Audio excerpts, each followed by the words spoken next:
Dana Diaz is a DePaul University graduate in journalism and psychology. She has used her education and lifelong experiences with narcissistic abuse to become a strong advocate for victims. Her first book, which began as a hidden journal detailing her nearly 3 decade abusive marriage, aims to create awareness and understanding for those affected by narcissistic abuse. Beyond her advocacy, Dana enjoys music by artists like Eric Hutchinson and Taylor Swift, wears her beloved gray Converse shoes daily, and drives a Toyota FJ Cruiser. She resides in Illinois with her husband Doug and their two cats, Kitty Kitty and is it Tigger or Tiger? It's Tigger. Tigger. He looks like a Savoring tiger, daily though. sunrises, sunsets, and woodland hikes. Dana, welcome to the podcast. Thank you Yeah. for coming on. Oh, And thank you so much. now we start. Okay, Yeah. cool. So I wanted to jump right into it, Dana. Please. Okay. So if you're listening to this podcast, you might know someone who's been in an abusive relationship, a narcissistic abuser, or that might be you yourself. So we're really hoping to get out of this podcast a way to help people, victims of narcissistic abusers, to help them get out of their situations. Was the term victim I used right? What would you call someone who's being abused? Yeah. You know, it's interesting that you ask that because it depends on the person. Like, I don't look at myself as a victim, but some people call themselves survivors. I'm just me, and I'm having a human experience, and it is what it is. Crap happens, life goes on, but everything's good now. So I don't see myself as a victim. I strongly believe that what I went through was meant to happen to me for whatever reason. Everybody's got their beliefs, but I am who I am today because of all that. But there are people that reach out to me for help or for advice, and they seem to want help. They say they're a victim, but they don't want help. And sadly, my mother is one of those people. She has been married to her narcissistic husband, who verbally and physically abused me as a child. She's still married to him after 40 some years, and she chooses it. And there are people that don't want to get out. And then there's people that can't get out because it's not safe, that they might be killed if they try to escape. So it's a self-defining situation, but I have found, and I know a lot of people are going to cringe when I say it, but after my relationship was over with my ex-husband, what I realized was that I had been the one to hold me in my circumstances. I had blamed him and said, he kept me here. I can't leave because he put all these, it was me. He wasn't I wasn't chained in a basement. And I mean, no disrespect, because there are people who have been chained in basements. I was not held physically. I was not bound. Was I scared to leave? Yes. Were there reasons I chose not to leave? Yes. But I made a choice. It may seem hard for people to understand that, but I think once I accepted that and realized that I had the power all along and I got myself out, I realized that I was taking my power back. And that's something a lot of people aren't willing to accept. A lot of people want to blame the other person and fault the other person so that they don't have to take accountability for staying in a situation where they might be deemed as weak, or whatever it is that they might feel, that shame and that judgment from other people. Totally. And the victim mentality is also a more common thing now. Everyone wants to be a victim in many ways. So we're kind of separating, things into different categories. There's different levels to this. Exactly. Yes. Exactly. So Paco once told me that the person you pick in a relationship is one of the biggest decisions you make in your life. Yeah. Why do you tell me that, Paco? That came out of nowhere, but it fits very Paco, well into the segment. Yeah, because is your partner. Your partner is not just your life partner, your business partner, your life partner, your emotional partner. You don't cry to the person because that's because of personal things, but If you're gonna have something on your mind, you're probably gonna tell your partner. You're not gonna tell And they're me an or extension of you. yeah. Yeah. So they Yeah, reflect they're an who you extension. are. You're supposed to be with this person in life. This is your reflection, so to speak. The person that mirrors you. And that's a hard one. And it's interesting you say that, because in my former marriage, I mean, even before we were married, there were times where I was embarrassed to be associated with him. I mean, the things he would say, the things he would do, uh, it was awful. And even after we had our son, and our son hit about that age where he was understanding, even he would say, don't tell anyone dad said this or that dad did that. I don't want anyone to know.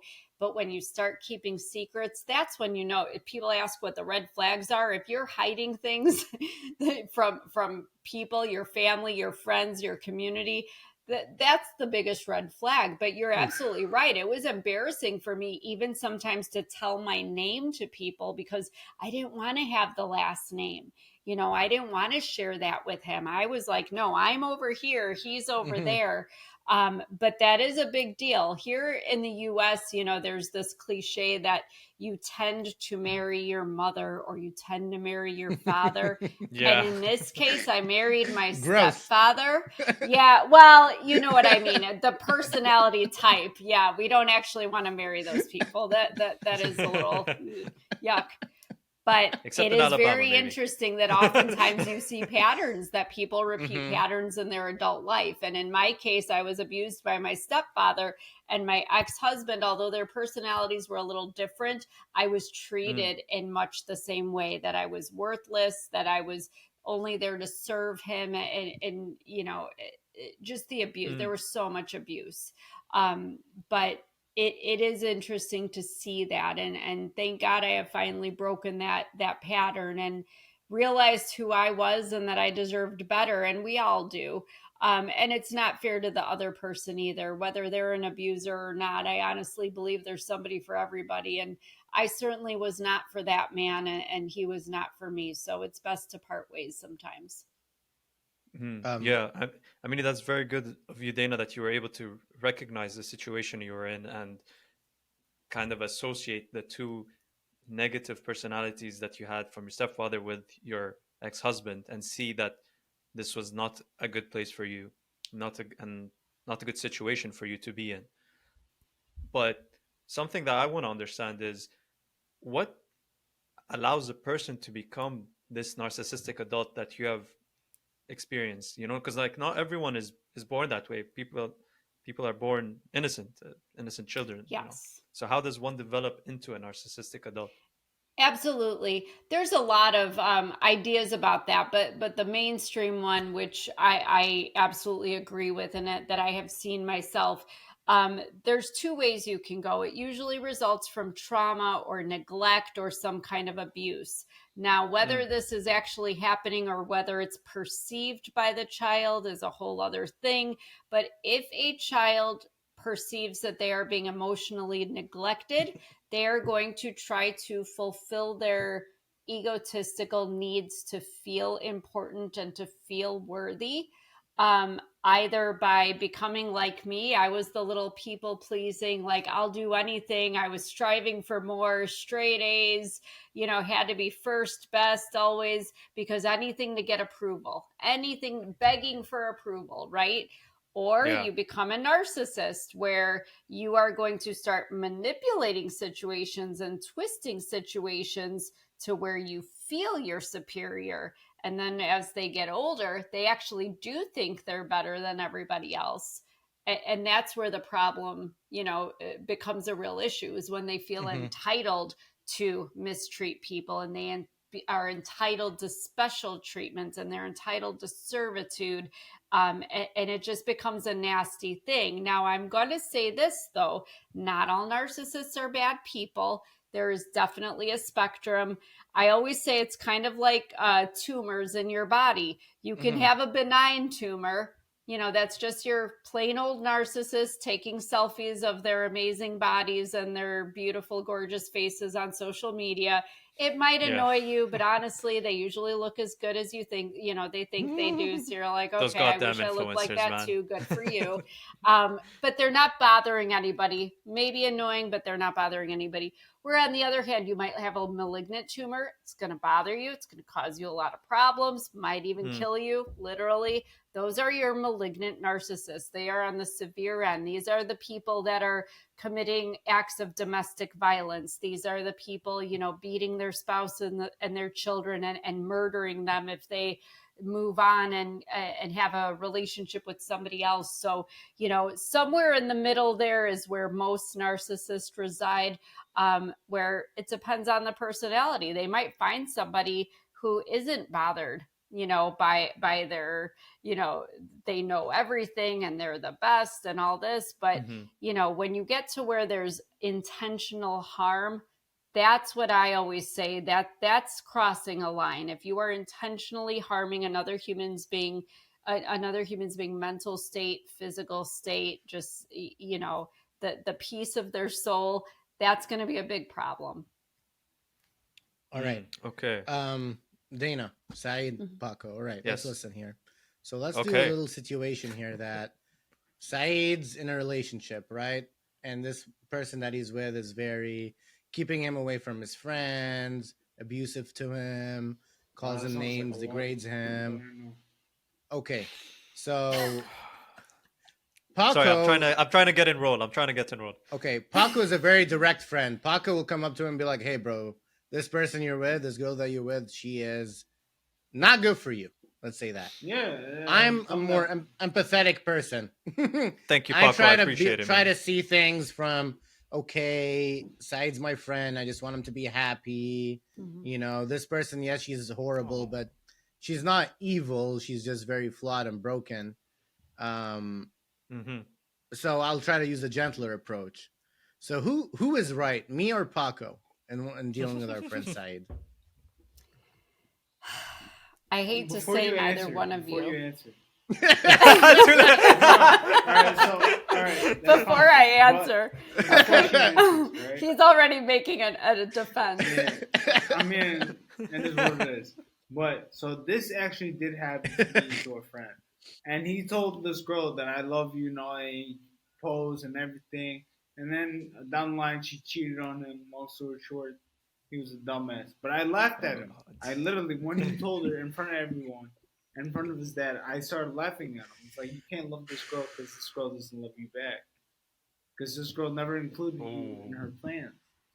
When a girl or a guy does not include you in him or her plans for the future, that's not a person that wants to be part of your story. So I agree with you, but here's where I'm going to just stop you. I understand where you're coming from, but there's two things wrong with both pictures in this. So the first thing is if you are with a real narcissist, and I was the one that was isolated from family and friends. By the end, I had no friends and I had nobody, not even my family. So there are no friends. There are not going to be two friends to be like, hey, bro, this isn't right. So that eliminates it right there. Because if he's really with a narcissist, you friends will not be friends with him. You'll be friends with somebody else. And you, even if you are friendly with him, you will never get close enough to be able to see that side of that girl that's bothering him with her narcissism. So that's all wrong if it's a true narcissist. Secondly, here's the issue. And Paco, I totally get where you're coming from, but here's the thing. You can love somebody and just love them. Whether they love you back or how they love you back has nothing to do with your feelings for them. Just because you love somebody and they say they love you does not mean they're actually reciprocating it. So he can love somebody that doesn't love him. You know, I love my mother. My mother has nothing to do with me. She never wanted me. We have no relationship. That doesn't mean that I don't love my mother. I don't like her very much, but I love her because she's my mother. But you see what I'm saying? So it's hard to tell somebody not to be with somebody when they are convinced that they love this person. And the issue is when somebody is traumatized, when they are in an abusive relationship, I'm sure you guys have heard this word trauma bond. Oh, it's a damnedest thing, that trauma bond, because people think it's all in your head. They think it is just a mental bond to this person because of the push and pull. They love you, then they hate you, then they love you again, then they hate you. There are things going on in your body. There are chemicals in your brain that are actually interfering and maintaining this bond. There are hormones in your body that are perpetuating this trauma bond. So when people try to pull themselves out, or if you even suggest that they not be with that person, I mean, it is literally like a crack whore trying to come off the drug, because their bodies react, their brains reacting. You are taking away the thing that feeds them and that they are reliant on, they are dependent on. So to say anything honestly, you're not going to convince anybody. That is the thing. And this is what I discuss in my book, is that I was with this guy for almost 3 decades, and I wanted out before we even got married. I wanted out within a few months, and I was there a few decades. Why? Because of the trauma bond, because of the push and pull, because we separated, we went our separate ways. There were breakups on and off. Yeah.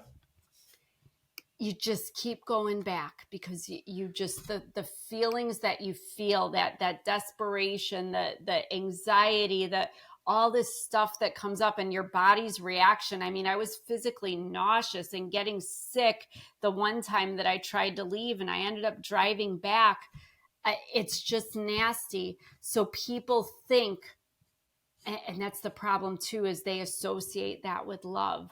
They say, I cannot live without this person. Then they convince themselves that they love this person. They convince themselves, they gaslight themselves into thinking this person isn't as bad as they really think they are. And then in the meantime, that person's gaslighting them back and saying, I didn't say that. I didn't do that. You're too sensitive. You have mental problems. You need help. Life isn't so bad. I'm not so bad. If I were so bad, why are you here?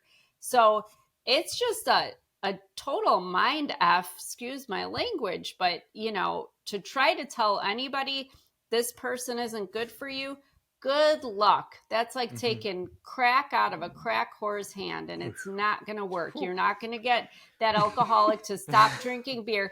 They have to come to terms with it. It's awful, but they have to come to terms with it on their own.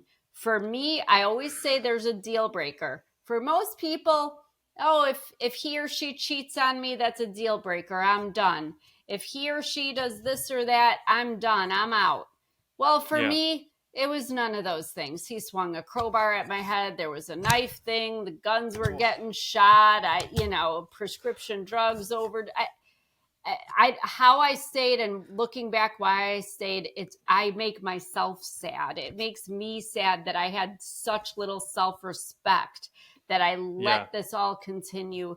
It wasn't until all of that fight or flight and living under such stressful circumstances actually made me autoimmune and gave me a lung disease. And my doctor sat me down and said, whatever's going on, we have no pill or surgery for, but you're going to end up killing yourself. Your body is shutting down. Your organs are not working. Your systems are not working. And it's because of whatever lifestyle, whatever is going on at home.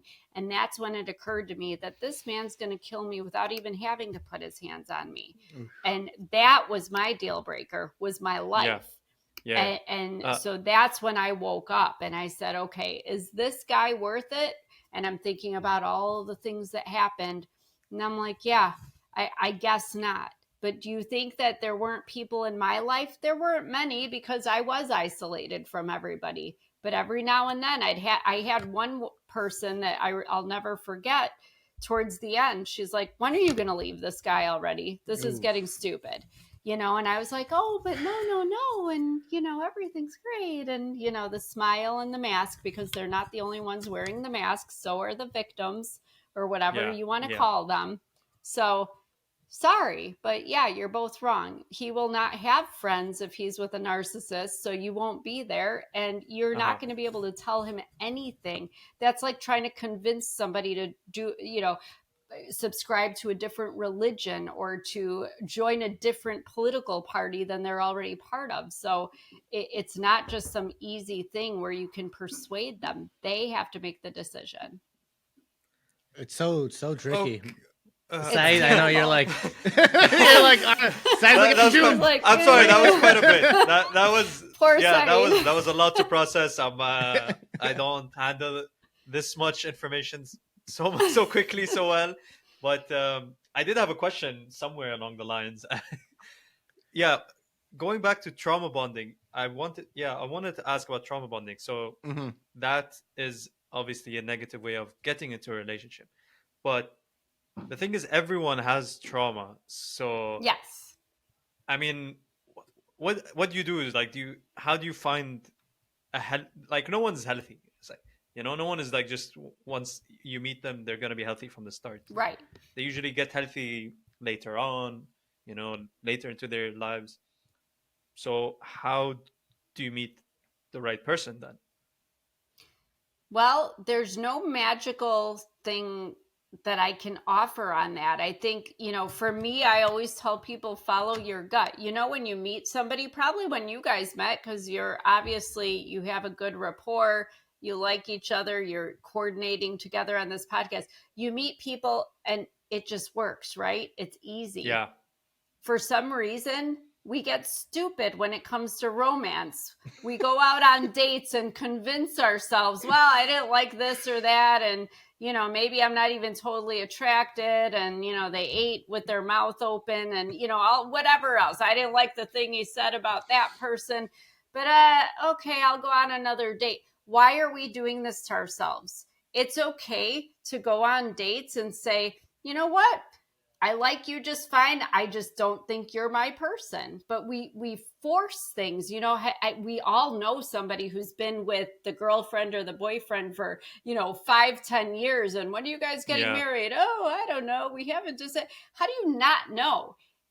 When I met my best friend, we clicked. We were finishing each other's sentences. No judgment. Like we got along great. It was it just fit.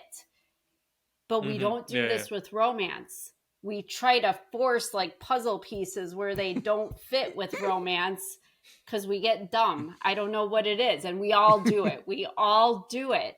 We have to wait for that person where it's just like, oh, you're my other half. Now, when that'll happen, probably not in the time that we would like it to happen, because when we decide we want to be in a relationship, we're out there, we're asking people out, we're getting, going to the club or the restaurant or the gym or the grocery store or wherever it is you meet people. We want it to happen on our time. Well, guess what? It doesn't work that way. If you want that to work, then you're going to end up like me, divorced after 20 some years. And then you got a kid who's scarred by it. And you're trying to put things back together and find somebody else who is a sloppy second. It is what it is. But, we should theoretically. I'm sorry to. No, go ahead. I'm sorry to interrupt, but you bring up a good point about if you want people to not be like that. So how do we identify, so you talk about in your book about covert narcissism and malignant narcissism. How do you identify them and keep them away from your life? Like what's the technique? What's the method? What are the symptoms that you just have to be aware of at all times? Yeah, I don't think there's a technique. I think it's just listening to yourself. If somebody rubs you wrong, they're probably not your person, no matter whether they're a narcissist or not. But when you're with a narcissist, you're looking for like how to identify a narcissist. These are people who are going to feel entitled. They are going to feel that they are superior to others. They are going to feel justified in treating other people poorly, including you. They usually will often blame you, even if you are their so-called target. It will be your fault that they had to act that way. It will be your fault that they said or did what they did. It's your fault they cheated. It's your fault they called you that vulgar name. It's never their fault. They will never, with anything, take accountability because their egos cannot withstand even the possibility that they could potentially be wrong or flawed. They just can't do it. But what people do have to look for too is when you encounter somebody who's insecure, insecurity is at the core of narcissism. Because really, do they really think they're that important? No. Do they think they're really smart and superior and this and that? No. They are looking for external validation. They have to manipulate you and take control and overpower you so that they feel like that they're that important and that above you. Oh my gosh. Saeed, I hope you never encounter anyone like that. I hope your relationships are far from that. You know, I want you to stay away. And like you say, it's like a gut, it's like a gut feeling. Yeah. But that's, so tricky because you need to build your intuition. And it's also like, you have to have experienced it before to know what that feeling is in order to identify it, right? You can't, if you meet someone and for the first time that you're engaging with that's a narcissist, for me, it's like, I've been through something like this with like a friend situation, but it's like, oh, I'm a friend, we're friends. Like when I'm with my friends, I'm totally loyal. I trust them, it's like we treat each other equally. But then with this, one person, and then I've seen it again with many other people, like, no, they're very self-interested and their ego is topping the line and such. So, and you can't be friends with anyone else but them. Believe me, I've had those too. Tell me. So what do I do? What does Saeed do in this situation? Okay, so Saeed, sorry to put it back on you. I'm always the victim, aren't I? So the survivor. Saeed. Yeah. You want to go from victim to survivor. Saeed just has to, you know what? Like I said in the beginning, though, some people don't want to get out of those relationships. Some people are, I don't want to say they're fine there, but they have not developed that sense of worth and that sense of self-respect to know that they can't stand up for better. themselves. Because oftentimes people will end up in those situations because they were abused in the past. Somebody who grew up with, solid foundation, good family, good system, good support, they're confident, they're self-assured. You think they're going to put up with that crap? No, they're going to tell you to go scratch. But a narcissist isn't going to probably even ask you out if you have confidence and you're secure in who you are and you have a good foundation. They can almost sense that you have this vulnerability, that there's something missing, that maybe you're depressed or you feel alone or, whatever it is that you don't feel good about yourself. And they take advantage of that. So if you're already in it, you are the one that has to realize something has to happen to make you realize that, this is not what you want and that you do deserve better. But until you get there, and a lot of people never do, until you get there, you won't get out. So, Dana, you mentioned you had brief sober moments, let's say, throughout this from the beginning till now, where you're like, oh, what am I doing? Okay. So let's say Saeed went through that moment. He's like, what am I doing? He comes to me and Paco. He's like, guys, I think I'm in a very bad situation. It's a podcast, man. And we're doing scenarios.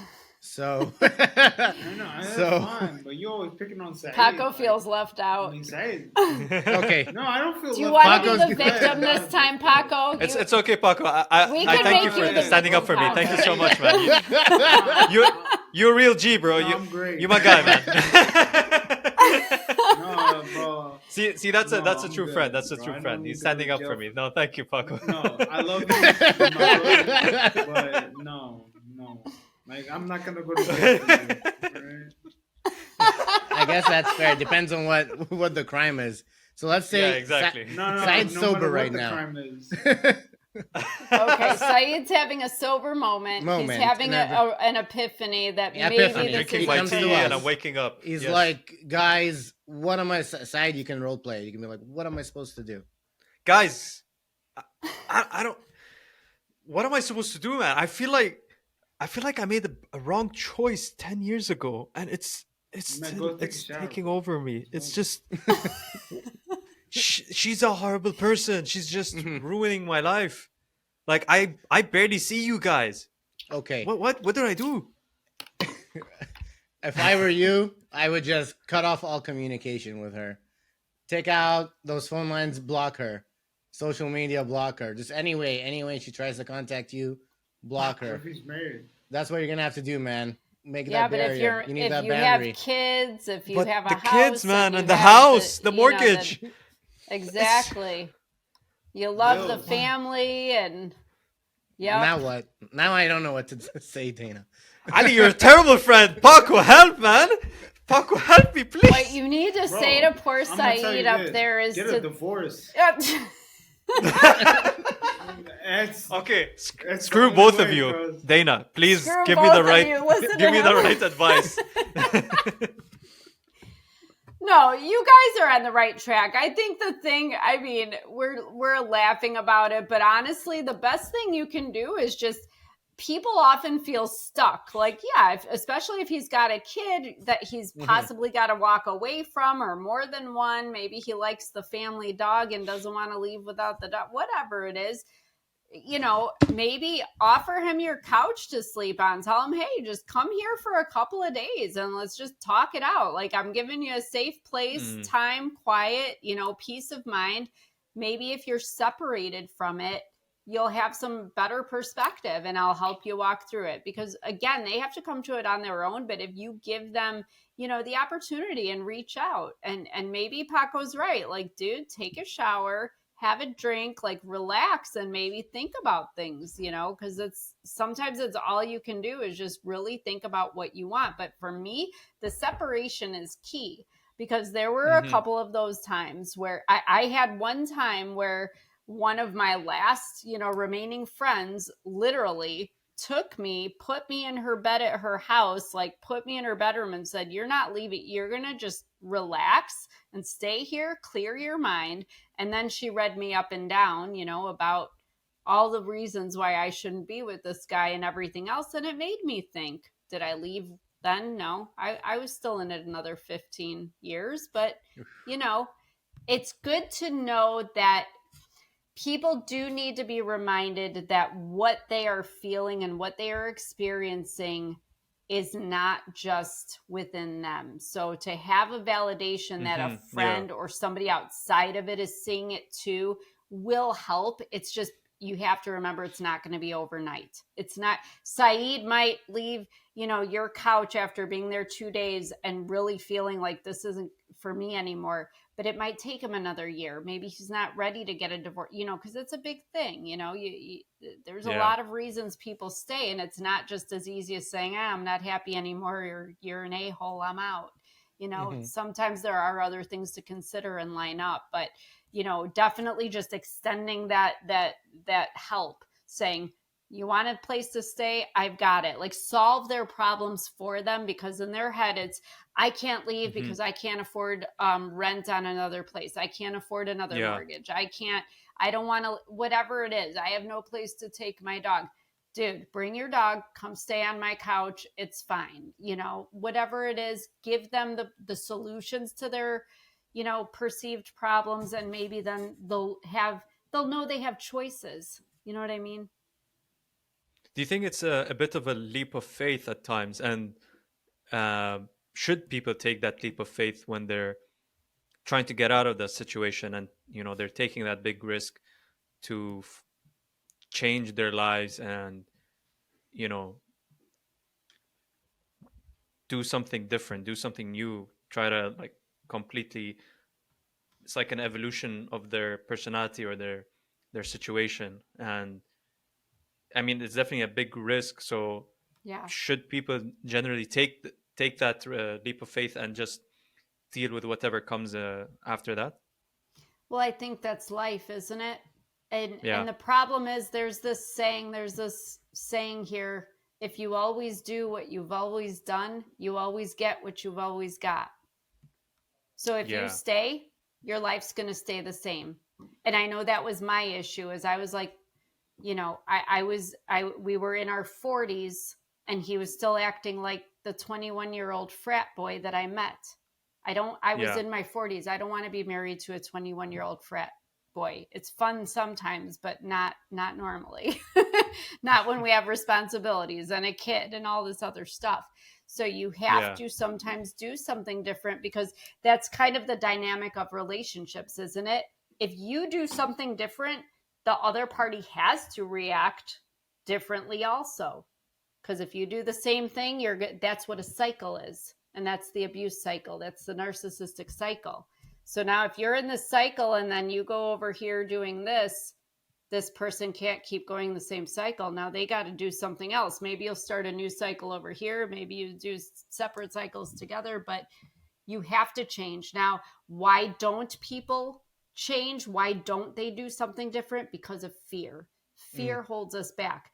I had to have somebody actually say that to my face. He's like, you are basically living in fear. Your whole life is fear. And he goes, how sad for you. This was one of my doctors. And I thought about it. I'm like, he's absolutely right. I'm afraid to say anything in my house because of the reaction I would get, because it was usually angry and abusive. I'm afraid to do this. I'm afraid to go out with my friends. I'm afraid to wear that lipstick because he says I look like a whore in it. I'm afraid to go to church because he's telling me that I'm screwing my 80-some-year-old priest. I'm afraid to go to work because I don't know what's going to happen with my kid when I'm gone. I'm afraid. I was afraid of everything. Everything. Who the hell wants to live that way? Nobody does. But it's more, here's the part that was hard for me. At least I knew my situation. I knew if I said this, what the consequence would be. I knew if I did that or wore that or whatever it was, what the consequence would probably be. I knew the outcome. Even though it was crappy and awful and bad, I knew the outcome. It was familiar. I knew what to expect. The unknown, ooh, that's scary, because I don't know what's going on out there. I don't know how things are going to be out there. I don't know that I will be safe and secure and okay and financially stable and emotionally, unknown is scarier than the fear of being in that situation that you're already in, that you already know how it's going to go. Yeah, that's screwed true. up. Yeah, and that's why you're gasping. And that's why for people air. stay. Yes, exactly. Yes, because you're trapped. You can't leave. You can't stay. Is that why you started writing your book? It's been a long process. Yeah, that is actually about when I started. I didn't intend it to be a book. It's actually kind of sad. You want to talk about fearful. I finally, after I was, diagnosed and I decided like this wasn't for me anymore, I finally met with a divorce attorney. And not even 2 weeks later, I was given some homework. I had to settle some things before I could file for divorce. Not even 2 weeks later, we went under the shelter in place for COVID. So now I went from, I want out of this marriage, to this man who, by the way, I have in emails and texts and witnesses that he wanted to kill me. He had planned to kill me. Now I'm stuck in a house because of the pandemic with this man. I can't even go to work. He's not working. I'm laughing out of nervousness because it was scary, because I honestly, with every fiber of my being, was sure that I was going to end up being pushed down the stairs or smothered in my sleep, that something would happen that he would make look like a suicide or an accident. And nobody would be the wiser, because we were all locked in our houses. And even, the authorities, where were they? They were not working or minimally working or working on other things that were more important. I honestly thought he was going to do away with me finally. So I started keeping a record. I had to be careful though. I took one of my son's old, from when he was in third grade, when he was a young boy, from school, he had a leftover notebook that had all kinds of cartoony scribbles because it was unsuspecting. And I would use the pages that he hadn't used and write down, this is what happened. I'd put the date, the time, and I kept it hidden under the sofa cushion in the basement, because I thought if something happens to me, hopefully somebody will find this. But I had to keep it hidden from him, because God forbid if he knew that I was keeping this record. But I was screenshotting the text messages. I was printing out the emails, keeping all of this, because if something happened, I was like, I can't control, what's going to happen, but at least maybe at some point somebody will find this and somebody will know it was him. But fortunately, I survived. We went our separate ways. We had some incidents of domestic violence after the divorce, unfortunately, after the courts finally reopened. Believe me, I was first in the door. I said, I don't care. He can have everything. I just want my kid and I want to be done. I literally would not fight him on anything. Money, things, none of that mattered. None of that was worth my life and my son's. I just wanted out. So I was divorced, done. 2 incidents of domestic violence. And that's when I realized, you know what? I have a responsibility for all the other people that have been in this situation. Because another little fun fact, during all of this isolation that narcissists do, I wasn't just removed. He moved me 90 miles away from all my family and everybody I'd ever known. 90 miles is a lot. Still can be traveled, but who goes regularly to see their friend or their family member 90 miles away?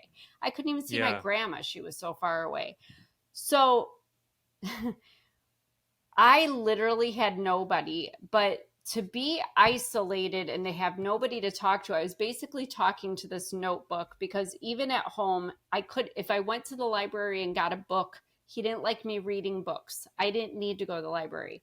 If I would go on the internet, go on YouTube or even just watching TV, you don't need to do that. Turn that computer off. I mean, it would get nasty sometimes if I was on the internet. I didn't even have a smartphone in the year 2020. I still didn't have a smartphone. I had one of those little sliders because he didn't see any need for me to have information or access to the outside world. So you see, when you talk about isolation, I honestly didn't even know narcissism and narcissistic abuse and all that was a thing. I honestly thought this was just happening to me. It was just happening to me. So once he was out of the house, guess who got their first smartphone? Yes, this girl. And I listened to my first podcast, and I just happened to see it was about a woman who, it sounded like her situation was similar. My very first podcast. And I remember thinking, oh my gosh, she literally has lived, the parallels were ridiculously similar. Then I started Googling things and I was like, this is like a thing. Like, this is regularly occurring in homes everywhere, all over the world.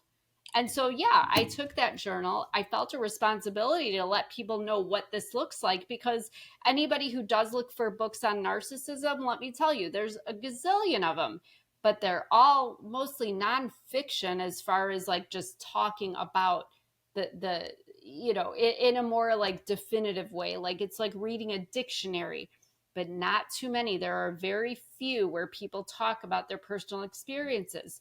Why? Yeah. Because they're afraid of the retribution. And it's not like I didn't know that. I'll never forget last year, the day that the publisher said, today's the day we're pressing the button and the book will be widely available to everybody. That should have been a great day. A published author, I mean, that's huge. I was so excited. I never in a million years thought I would become a published author, but I was terrified. I was crying. My heart was racing. I was sweating. I was panicking. I almost told her not to push that button because I was scared. What's he going to do? Is he going to find out? Is he going to come after me? Is he going to finish the job? And honestly, I still worry about that to this day, because I took him to court 3 times after the domestic violence, and he got his guns taken away. But guess what? Next year, 2025, he will have the right to own a gun again. Do I think he doesn't have guns? No, I don't believe that for a second. Somebody like that probably does have guns, but he doesn't legally have them, so he probably won't use them till he can legally possess one, which is in a year, which means my current husband and I are talking about beefing up our security system at our house. We are talking more about things like that. And it's sad that we have to live that way, because I thought I was done living in fear when I left, but this jackass moved very, very close. He is within 7 miles of where I moved to on purpose. And these people, I always say they're like cockroaches.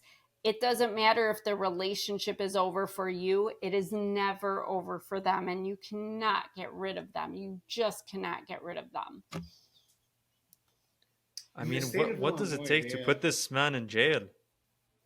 Yeah, he should be in jail, but they wouldn't even arrest him. I'm sorry, Saeed was saying that. Go ahead, Paco. Sorry, I'm listening Paco, go to ahead. you. In the state of Illinois, you need to have a license to carry an arm, right? Because I'm from the state of Missouri, and in the state of Missouri, it's an open carry state. Like, I have a couple pieces. Yeah, we need a license here. And so after that second incident of domestic violence in court, it's interesting. He didn't get an attorney to have custody of his child or to take any. The only thing he ever got an attorney for in court with me is to keep his guns. And I said, no, sir, that is the only thing I will not let you keep. So he had his license to carry revoked. He had his firearm identification card revoked, but it only goes for 5 years. So he gets it back next year, which will allow him to possess and carry. And, you know, I'm worried, but I also am at peace with how everything has been, as far as if so much as a hair on my head is touched, I'm pretty sure everybody will know who it is now. And he will have hell to pay. I will finally get my justice. And I hope to God it doesn't come to that, but I am not going to back down either. I'm not going to cower away or withdraw, because I did that for way too long and I'm not doing it anymore. That's great on you, Dana, for having the courage, Saeed. you know, and standing strong. Yeah, sorry, Paco, you have a question. My other question is, do you have any brothers? I'm sorry, I didn't hear you. Do I have brothers? Yeah. Yes. Do you have brothers? I do have a brother. Yeah, I have 2 brothers, actually. Because dissociated, though. If that happened to, like, friends, if that ever happened to my sister, yeah, I'd probably go to jail.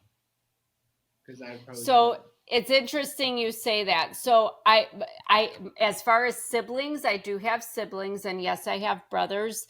But because I was abused as a child and I started speaking out about that, actually, that book is coming out in October of this year. My siblings have decided to side with, you know, the parents and have separated, cut ties with me. But I have a cousin. We were raised together. So in my heart of hearts, from the day I was born, he's always been big brother to me, even though he's technically a cousin. And after his wife read my book and told him what had happened to me, that's almost exactly what you just said. He called me and said, I'm glad I didn't know, because I would be in jail. And he was former military. So yeah, you know, but the thing is I always say, we don't want to go there. We don't want to be like those people. You know, I'm just trying to live my life and move on from that and not be defined by it, because I'm so blessed in so many ways. My marriage now is a ridiculously opposite experience, but it's so good. I waited for that person. I've known him for a long time, actually, but we clicked, and it goes. And we don't have conflict and we don't fight. And even when we do disagree, it doesn't get to the point of things being thrown and punched and physical. You know, we can have a conversation, disagree, and still be laughing and loving each other, and it's fine. And we don't have to worry about guns being shot off and holes in the walls and me running and hiding with my kid or my cat or whatever. You know, it's a nice marriage, and I'm living my life. And I wish for everybody, whatever they're doing, just, you know, like my ex-husband, he can go do what he's got to do. I never got my justice, but I'm not trying to poke a sleeping bear either. I don't wish him ill. I hope his life is whatever he makes of it, and that's on him, but I'm done with it. It's not my responsibility. So you just have to put it behind you and not worry, because I don't want to live my life in worry. I don't want to live in fear anymore. I just have to live and be. That's all I want. Dana, wow. I'm happy you're at this point. You made it to another side in a much better place. And so I'm wondering, I'm still a bit conflicted as to what to do about Saeed, because he's in this relationship right now. And like you said, there's nothing much, we got to let him heal it himself. But at the same time, you mentioned that if things progress, it can get, lethal. It's hard. I don't want to lose Saeed over this kind of thing. I know. It's like, what am I appreciate it, Adi. Thank you for it's like worrying you brought about up me. You brought up crack whores and such, and what you do when someone who's on crack is you do an intervention. Yeah. Does something similar like that occur with? I think it's how you handle it, because here's the thing. If you go at somebody offensively, they're going to get defensive. And that's all I say, whether you do it privately or in a group, anything, if you come at somebody, they're going to defend. You're not going to get anywhere, so I still think it's a one-on-one thing. I still stand by, and I know some people, and I have just said, you just have to be cool about it and just be like, hey, I feel like I'm uncomfortable with what I see going on. You haven't really told me, or maybe you have, but I am here. If you want to talk, if you need a place to stay, if you need me to talk to an attorney for you, Saeed, I will talk to an attorney. Like, I will help you, but you need to tell me what you need. That's all you can do. But I think a big part of it is knowing, because a lot of the people that do reach out to me and say, I cannot leave, I'm stuck, I'll never be able, I don't know how to, I tell them, listen to me. Every community, everywhere, whether it's a community organization or just individual people, I'm like, I promise you, you will never go without a meal. You will never go without clothing. You will never go without shelter. All those things are in place. Are you going to be able to live in a home like you live in now? Are you going to be able to have your 20 cats and your 5 children all together? We'll try, but we can't guarantee everything, but we can guarantee we can keep you safe, fed, clothed, and sheltered. And that's all these people need to hear. Sometimes they will bite and say, yes, please, thank you. Can you direct me? Or can I sleep on your couch, Ellie? Whatever it is. But sometimes they don't. Sometimes they decide that they would rather stay. And that is their choice, because we're not all, at the same levels in life. We're not all there.